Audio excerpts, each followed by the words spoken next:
Hey everybody, it's Nathaniel Avila reporting from Dallas County, and who's here? Who's here? Hi, it's Hanyu. Hi, I'm here with my crazy hair. So, what are we talking? I'm driving from Fort Worth, so Okay. we're all in different things. Yeah. So how are you? What are we doing today? I believe we are going to talk about Wendigo. Right. And what are Wendigos?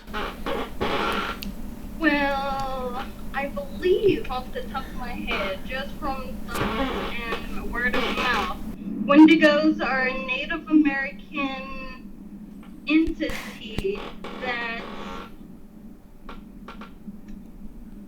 ate people that didn't do what they needed to do. What did they need to do? There was rules and things put on by Native Americans that you should not go and do at certain times and things like that. And some people did not follow those rules, especially those who came to this land just to plunder it. You mean Europeans? It could be Europeans, it could be anything. Okay. We're not, to be honest, we're not quite sure about how long Native Americans were here before the Europeans came through and who might have tried to come through before them. Okay. Well, let's get into what the word Wendigo means.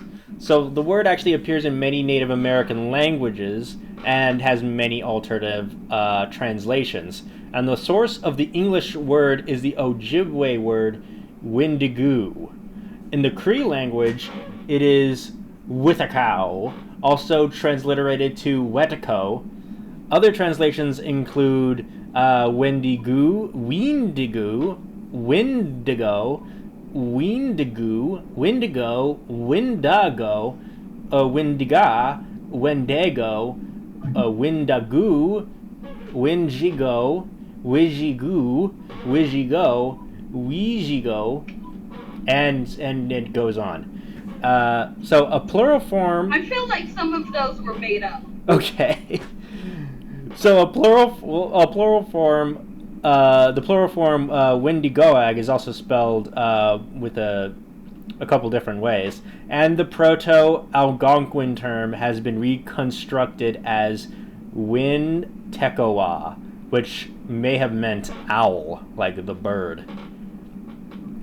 The Washuge is also a similar being that appears in the islands of the Athabascan people of the Northwest Pacific coast, and it is also into like cannibalism. However, it is characterized as enlightened with ancestral insights. So, let's go into the backstory of what this Wendigo is. Now, the Wendigo is part of the traditional belief system of a number of Algonquin-speaking peoples, including the Ojibway, the Saulteaux, the Cree, the Naskapi, and the Innu. Now, although descriptions may vary somewhat, common to all these cultures is the view that the Wendigo is a malevolent, cannibalistic, supernatural being. And they are strongly associated with winter, the north, coldness, famine, and starvation. Now, Basil H. Johnston, an Ojibway teacher and scholar from Ontario, gives this description of a Wendigo. This is what he has to say. Now, the Wendigo was gaunt to the point of emaciation. Its desiccated skin pulled tightly over its bones, with its bones pushing out against the skin. Its complexion, the ash gray of death, and its eyes pushed back deep into their sockets. The Wendigo looked like a gaunt skeleton recently disinterred from the grave. What lips it had were tattered and bloody, unclean and suffering from suppuration of the flesh. The Wendigo gave off a strange and eerie odor of decay and decomposition, of death and corruption. So, what do you think? What do you think about that description? My little golf cart is like, yay, distraction. Okay. You and the Windigo are cool? As long as I follow the rules, we should be, and I'm not planning on eating anyone anytime soon, because I believe that is also part of the start of you turning into a Wendigo. Right. Is cannibalism. Yeah, I think so as well. So in Ojibway, Eastern Cree, and West Main Swampy Cree, Naskapi, and Innu lore, Wendigos are often described as giants that are many times larger than human beings. Now, a characteristic absent from myths and other Algonquian cultures. Now, whenever a Wendigo ate another person, it would grow in proportion to the meal it had just eaten, so it would never be full. Therefore, Wendigos are portrayed as simultaneously gluttonous and extremely thin due to starvation. Now, the Wendigo is seen as an embodiment of gluttony, greed, and excess, never satisfied, and killing and consuming one person. They are constantly searching for new victims. Ooh. Are you scared? No, Oh. I have a healthy respect of distance. Stay over there. I did nothing wrong. I am not your next victim. Okay. So, a Wendigo need not lose the human's powers of cognition or speech, and in some depictions may clearly communicate with his prospective victims or even threaten or taunt them. A specimen of folk story collected in the early 20th century by Lottie Chickaqua Marsden, an ethnographer of the Chippewas of Rama First Nation, in which the Windigo also exhibits tool use, an ability to survive partial disembodiment, and auto-cannibalism. So this is what Marsden has to say. One time long ago, a big Windigo stole an Indian boy, but the boy was too thin, so the Windigo didn't eat him up right away. But he traveled with the Indian boy, waiting for him till he'd get fat. The Windigo had a knife, and he'd cut the boy in the hand to see if he was fat enough to eat. But the boy didn't get fat. They traveled too much. One day, they came to an Indian village, and the Windigo sent the boy to the Indian village to get some things for him to eat. He just gave the boy so much time to get there and back. The boy told the Indians that the Windigo was near them, and showed them his hand where the Windigo cut him to see if he was fat enough to eat. They heard the Windigo calling the boy. He said to the boy, "Hurry up! Don't tell lies to those Indians." All those Indians went to where the Windigo was and cut off his legs. They went back again to see if he was dead, but he wasn't dead. He was eating the juice, like the marrow, from inside of his bones and his legs that were cut off. The Indians asked the Windigo if there was any fat on them, and he said, "You betcha there is. I've eaten kids, lots of Indians, no wonder they are fat." The Indians then killed him and then cut him to pieces, and that's the end of the giant Windigo. What a nice story. That's something to read to the kids before bed. What do you think? To be honest, when I was growing up, my mother initially fought to read me Grimm's Brothers fairy tales before she had actually read them. And then she read them prior to reading them to me and found out that they were not very nice fairy tales. You mean she thought it was like the Disney versions of all those? Yes, okay. Or, the old wives' tale ones where it had a lesson to be learned. Yeah. But not as gruesome. Yeah, and then they're like, Cinderella had her birds pick the eyes out of the stepsisters or something. And Little Red Riding Hood, they had the evil stepmother dance at their wedding in red hot shoes. Oh, yeah. And then Ariel, the Little Mermaid, didn't get her voice back, to and she turned to a phone. sea foam, right? So, Yeah. So, like, she read me some of them, but she read them prior. And some of the ones that weren't as graphic was the ones that were past that I was allowed to listen and heard. I didn't read some of the ones of actual Cinderella and Little Red Riding Hood and those until I was a teenager. how was that? Was it a good teen reading, good young adult reading?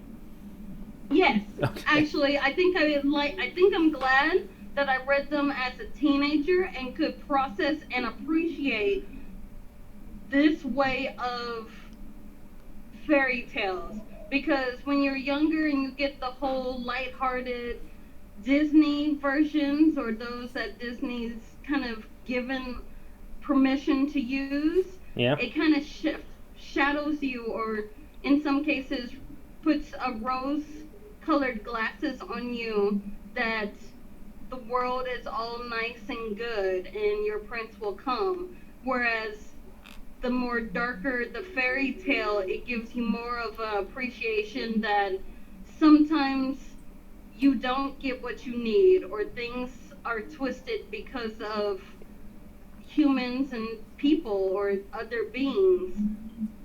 Exactly. So let's talk about the cannibalism aspect to this Wendigo. So in some traditions, humans overpowered by greed could turn into Wendigos. The myth thus served as a method of encouraging cooperation and moderation. Other sources say, other sources say Wendigos were created when a human resorted to cannibalism to survive.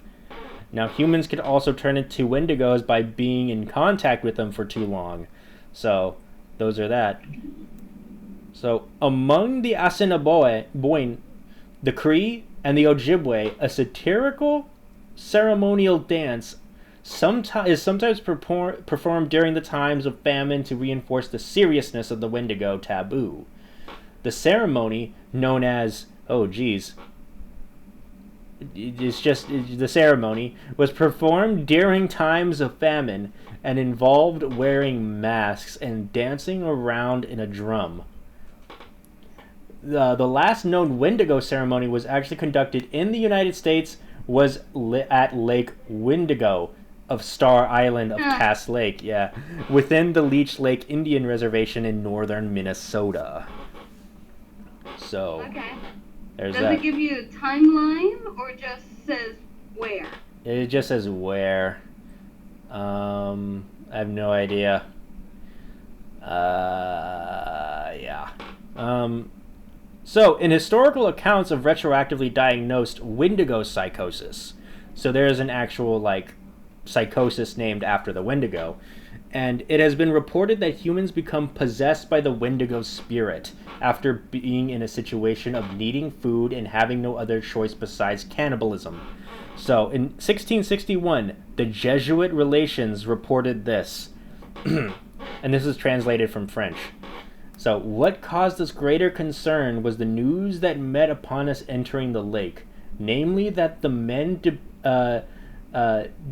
deputed by our conductor for the purpose of summoning the nations of the North Sea and assigning them a rendezvous where they would await our coming, had their death the previous winter in a very strange manner. Now, these poor men, according to the report given, were seized with an ailment known to us, but not very unusual to the people we were seeking. They were afflicted with neither lunacy, hypochondria, nor frenzy, but have a combination of all three of these species of disease, which affects their imaginations and causes them a more than canine hunger. This makes them so ravenous for human flesh that they pounce upon women, children, and even upon men, like veritable werewolves, and devour them ferociously without being able to please or glut their appetite. Ever seeking fresh prey, They are more greedily and the more they eat. This ailment attacked our deputies, and as death is sole remedy among these simple people for checking such acts of murder, they were slain in order to stay the course of their madness. So what do you think about that? That definitely sounds a little bit interesting. I guess the question would be, would you, in a time of such famine and scarcity of food, would you eat another being, whether it was dead or alive, or part of yourself just to survive? That's a good question. Like, it's a type of, like, situation that you don't know the answer to until you're actually in it.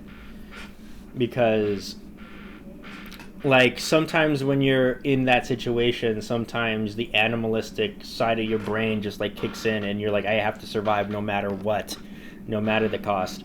Though a lot of people would be like, I would never eat a person, you would survive. But, I don't know, hunger can definitely make you do things that you wouldn't normally do.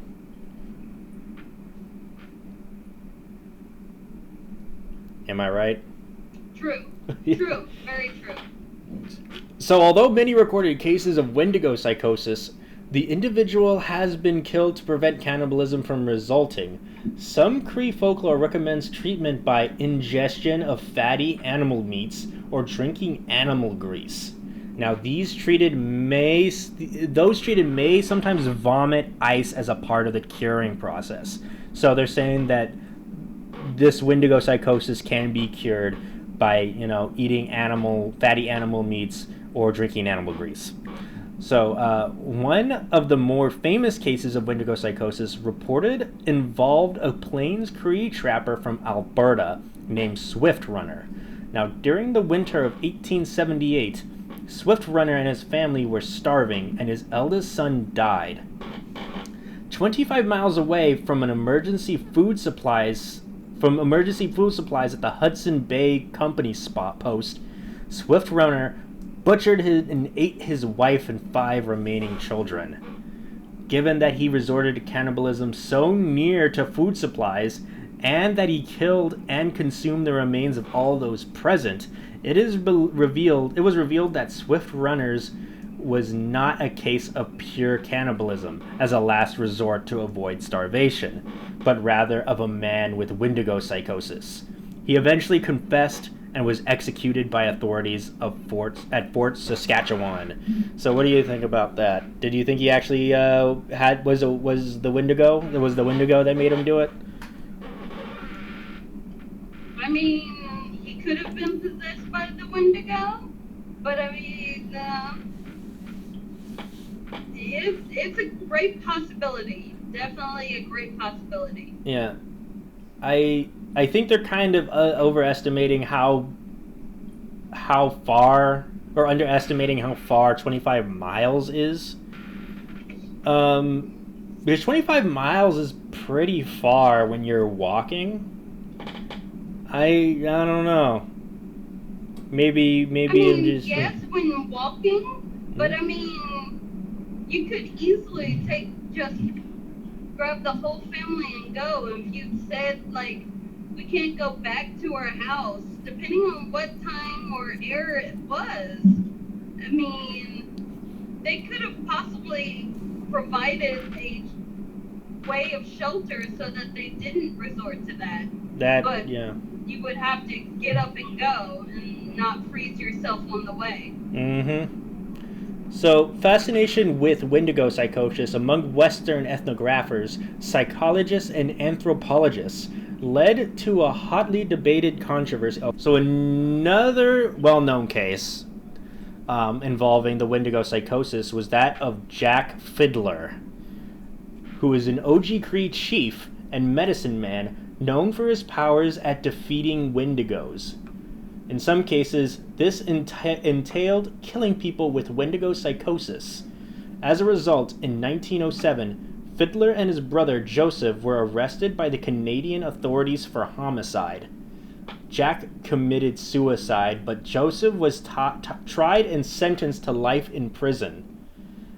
He ultimately was granted a pardon but died 3 days later in jail before receiving the news of his pardon. So, that kind of stinks. Wow. Any thoughts on that? You try and do the good of your... you try to do the good for the people on such a thing. Keep Wendigos at bay by killing those who have the symptoms, and you get tried as if you are the criminal. Mm-hmm. Now, some researchers argued that essentially the Wendigo psychosis is a fabrication. As a result of native anthropologists taking stories related to them at face value without observation. Now, others have pointed to a number of credible eyewitnesses accounts, both by Algonquins and others, as evidence that Wendigo psychosis was a factual phenomenon. So what do you think? Wendigo psychosis, real or fake? I think it could be an actual thing. Do you think you can get it? I think anyone can get it. Okay. Especially if... I think, unfortunately, especially during wartime, it is a great possibility of you getting or slowly starting to get symptoms for it. Because if there's hard to get food and you're trying to survive for your life, almost anything can be food. Exactly. So the frequency of Wendigo psychosis cases decreased sharply in the 20th century as boreal Algonquian people came to greater and greater conflict with European ideologies and some more sedentary, less rural lifestyles. Now, in his 2004 treatise, Revenge of the Windigo, in disorders and treatments of the behavioral health industry in the United States and Canada that are peculiar to indigenous people, James B. Waldron wrote thusly. Now, this is what he has to say. No actual cases of Wendigo psychosis has ever been studied, and Lou Marano's scathing critique in 1985 should have killed off the cannibal monster within the psychiatric annals. That's not how that works. Really? You don't think so? You might think you killed something, but that's literally how legends start. It's said from a friend to a friend. The stories get passed down from here to there, among other things. Very interesting. And, yep. And what else? And, maybe during a certain time, there's been secret societies for almost anything. Why wouldn't there be a secret society of folks who thrive on the madness of the Windigo? Very interesting take indeed. Waldron actually has more to say, and he says the Windigo, however, continues to seek revenge for his attempted scholarly execution by periodically dumping unsuspecting passers-by, like psychiatrists, into believing that the Wendigo psychosis not only exists, but that a psychiatrist could conceivably encounter a patient suffering from this disorder in his or her practice today. Now, Wendigo psychosis may be the most perfect example of the construction of an aboriginal mental disorder by the scholarly professions, and its persistence dramatically underscores how constructions of the aboriginal by these professions have, like Frankenstein's monster, taken a life of their own. So what do you think about that? I believe that's very true. I believe with people talking about it and it coming past and getting passed around, just as doing this very podcast for them helps them stay alive a little bit longer. Exactly. So, the 10th revision of the International Statistical Classification of Diseases and Related Health Problems classifies Windigo as a culture-specific disorder, describing it as rare historic accounts of cannibalistic obsession. Symptoms included depression, homicidal or suicidal thoughts, and a delusional, compulsive wish to eat human flesh. Some controversial new studies questioned the syndrome's legitimacy, claiming cases were actually a product of hostile accusations invented to justify the victim's ostracism or execution. So, there's that. So, in addition to denoting... Yeah?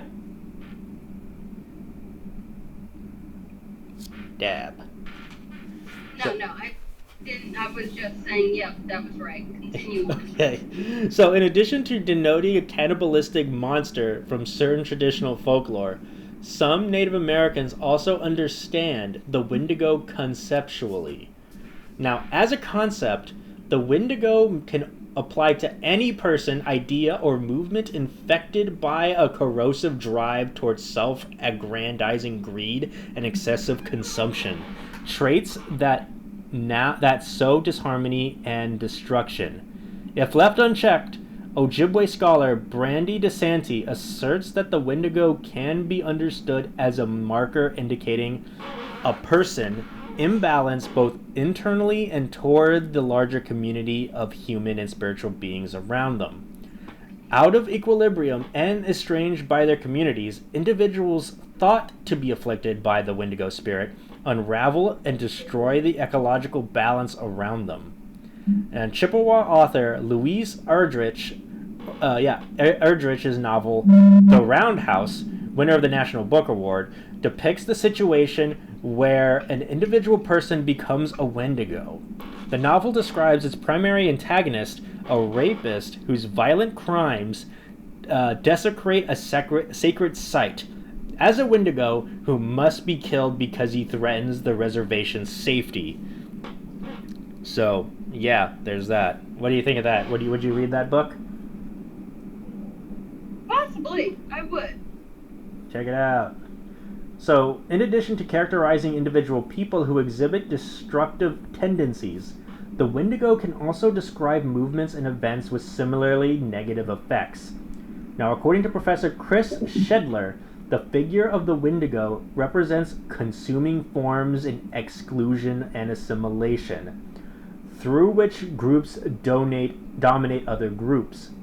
This application allows Native Americans to describe colonialism and its agents as Windigos, since the process of colonialism injected natives from their land and threw the natural world out of balance. DeSanti points to the 1999 horror film Ravenous as an illustration of the argument equating the cannibal monster to American colonialism and manifest destiny.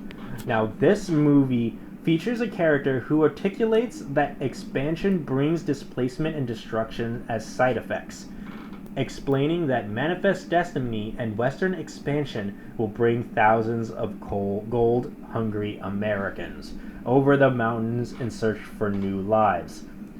This country is seeking to be whole, stretching out its arms and consuming all it can, and we merely follow. So what do you think about that? Is the Windigo a metaphor for American colonialism? Yes. Really? So you agree with DeSanti? Yes. Okay. Are you going to watch this Ravenous film? I don't know. You don't know? It's a maybe. Okay. Now, as a concept, the Windigo can apply to situations other than some Native American-European relations.